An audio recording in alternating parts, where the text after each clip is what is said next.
आज प्रभु की कृपा हुई है और हम चितई गोलूदेव के स्थान पे आए हैं।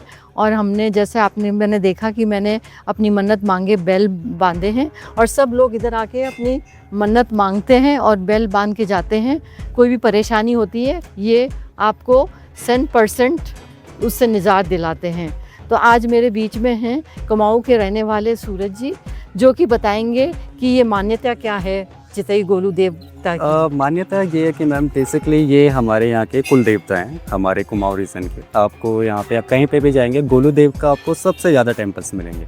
आप कहीं पे भी विलेज के आसपास कहीं पे भी जाएंगे तो गोलूदेव हमारे यहाँ पे इसलिए मानते हैं क्योंकि ये बहुत सारे पेंडिंग केसेस होते हैं, विशेष वगैरह होती है। गोलूदेव आप वहाँ पे आपको एक लेटर लिखना होता है, गोलूदेव वो आपकी मन्नत पूरी करते हैं।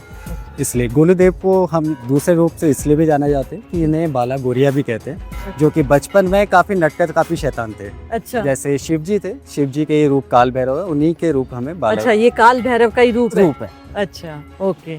ये गोलूदेव। हाँ। तो ये 3 टेम्पल्स आपको मिलेंगे। मेन चंपावत में आपको मिलेंगे, जहाँ से ये अपनी यात्रा स्टार्ट करते हैं। दूसरा चितई, जहाँ पे यहाँ पे आके इन्होंने विश्राम किया था। हाँ। तीसरे यहाँ से गए थे। आपको एक भिवाली के पास एक लोकेशन मिलेगी घोड़ाखाल। अच्छा। तो वहाँ पे तीनों टेम्पल्स आपको और मिलेंगे। तीनों में बेल बांधना होता है? बैल मानना और लेटर तीनों में ही होता है। और तीनों में ही यहाँ पे शादियाँ वगैरह भी होती है। काफ़ी शुभ मानी जाती है कि अगर आप जैसे भगवान के सामने शादी करते हैं तो वो सारी चीज़ें भी यहाँ पे होती है, लोकल्स करवाते। आपने एक कहानी भी बताई थी कि 7 बीबियां थी, तो उसकी क्या थी कहानी? 7 बीवियों में ऐसे था कि जो सबसे छोटी वाली 7 किसकी बीबियां थी? ये आपके जो गोलूदेव है उनके पिताजी की जो थी, उनके पिताजी उनकी 7।